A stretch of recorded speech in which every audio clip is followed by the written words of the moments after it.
Welcome to the Money Savvy Parents Podcast, the podcast for parents to gain financial education to then pass on through the generations. I am your host, Laura, mother to 3 beautiful children and founder of a financial coaching business, Savvy Peacocks. Let's remove the taboo from money together.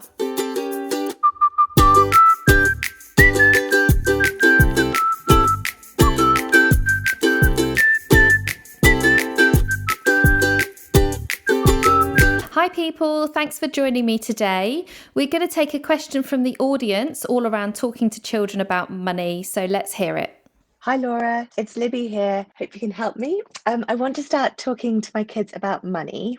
What sort of topics would be good to discuss with 5 and 7-year-olds? Thank you. Thanks, Libby, for that question. What an awesome one. Yes, you've definitely hit the nail on the head. This is a great time to start talking to your children about money. In actual fact, children make a decision about money and their approach towards money by about age 7. So really, you want to be talking to them when they're around 4 or 5 and then build that up through so that by the time they get to age 7, they have a good understanding about where money comes from, what it looks like. So first of all, I would urge you to perhaps go back to your children and ask your children, what is money? I think this will give you a great gauge as to what they're currently thinking of around money. And I'd love to hear the voice clips. If anyone else wants to have a go at that, then please feel free to DM them to me on my Instagram. I actually did this with my own children. So Archer is nearly 7 and his response was, money is bills. And it comes from the tooth fairy. So clearly I've got a lot of work to do there. Interestingly, my 4-year-old daughter Violet gave a lot more clear understanding around money. She talked around what it looks like, the different options that are available. She talked around the fact that there are notes, there are cards, there are coins. And so I was really impressed with that. So it'll be interesting to see the difference between the answers within your children. So some of the things you can talk to them about is where does money come from?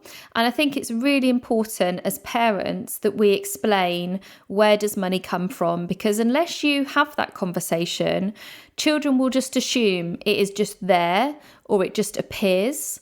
And a great way to do this is to tell them when you're going off to work, why you're going off to work and what that means. Now, I work at home, I'm self-employed. So when I am taking time away from the children when they're at home, maybe I'll take some time to play with them. And then I will say, okay, we've had our playtime now. Mummy needs to go and do some work. I'm going to be in the office. And the reason I work is because it pays for the things we have in our house. It pays for the nice things we have in our life. And so if mummy doesn't work, then we won't have the money and we won't be able to have those nice things around us. So I think if you can keep that communication open, then that's really important to children, and they certainly pick up on absolutely everything you're saying. So just carry on communicating that with them. The other thing I think is really great is to explain to them how you can access money. So I'm very conscious in this day and age that children probably just see us using our cards in shops, or in actual fact, my children see me using my phone or my watch far more than actually a card now, let alone cash. And so I think it's really important that you ask them, oh, what do you think this is doing? Where do you think this money is coming from? How am I paying for this shopping?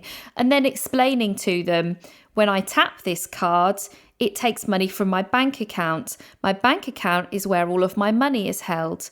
So I think it's really important that you explain to them that link so that they don't grow up thinking, oh, you get this special card and you have an endless supply of money. Now, I know in time that they will find out that that's not true, but the sooner you can give them that message, the better. I also think at this point, it's quite important to share with them why we use things like contactless payments or your phone or your watch, because cash is a risk. Yes, it's an option. And I know that people do still use cash. But as we move into the next few years, particularly after coronavirus and everything's happened with that, I envisage us being a cashless society. And so I think it's really important that we do explain to our children what cash looks like, but how now it's more an electronic form, and that it still means the same thing. It still comes from your bank account. And the benefits of using a card and a phone and a watch over using cash, which of course the biggest risk is if you're going to carry the cash around, someone could steal it, you could lose it, and you could even go into the depths at this age of saying to them, if you have the cash on you, you might spend the money on something that you don't actually need. So that would be an interesting conversation, I think. The other thing that is coming to mind is, why is money important? But also what else is important? So giving them that conversation around importance. And this is something that I've been discussing quite heavily with my 6-year-old, nearly 7-year-old son, because a little mantra I give him is, I am kind, I am smart, I am important. And when I said that to him, he's like, well, why am I important? I don't understand. So I think all too often children don't understand why certain things are important. So if you can explain to them within your family life and your household why money is important, what it allows you to have, and how it drives your behaviours within your family, I think that's a really important subject for them to help them understand. But also understand that money isn't the be all and end all, and there's lots of really important things within our families that are also just as important, like spending quality time together, having lots of fun, having that love and interaction and physical touch, showing each other kindness and affection. So I think putting money into that same whole of all those other important things would just help them realise that money is just as important as some of those other things that you may well already have spoken to them about.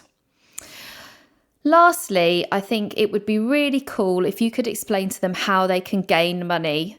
And next week, we're going to talk about pocket money. And this kind of falls in line with that. So how can they earn more money? How can they gain more money? And that's for you to decide within your family. Please check out the episode next week around that.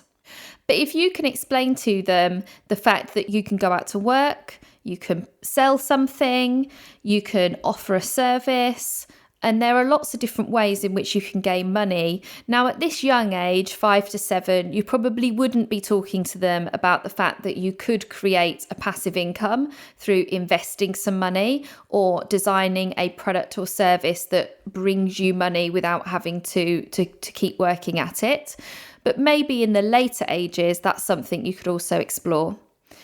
And then at this stage, something I wish that I would have had growing up is an explanation around what I call the money buckets. And this is all around how you separate your money. So once you've spoken to them about how they can gain money, whether that be through working, offering a service, selling a product, or maybe getting some pocket money, explaining to them what they can do with that money. And something that's quite easy for children to understand is if you draw them 3 buckets and you explain that some of their money could go in the first bucket, the smallest bucket, and that's just for them to spend in the short term. So if they want to treat themselves, buy some Lego, buy some toys, maybe buy some sweets, then that's for them to spend immediately as they get it, or within, let's say, the first few weeks. Then the second bucket, which is slightly bigger, your medium bucket, is for if you wanted to save up for something. So let's say that they want to save up for a computer game. I mean, they're really expensive, aren't they? I think the last one my son asked for was about £40. So within their medium term bucket, they could start saving up for something. So if you can explain to them, okay, you're going to get £100 for your birthday. You can put, let's say, £30 into your short term, and then you can put £20 into your medium term towards something you want to save up towards, and then the last amount you could put in your bigger bucket, which is the long term. Now, it might be that they don't want to start filling their long term bucket right now, because let's face it, they're not going to know about retirement and costs into adulthood like buying cars and things like that. So you might like to say to them that mummy and daddy and nanny and grandpa will be filling that long term bucket bucket for you, and it might be that you won't get to see that for a little while until you're an adult.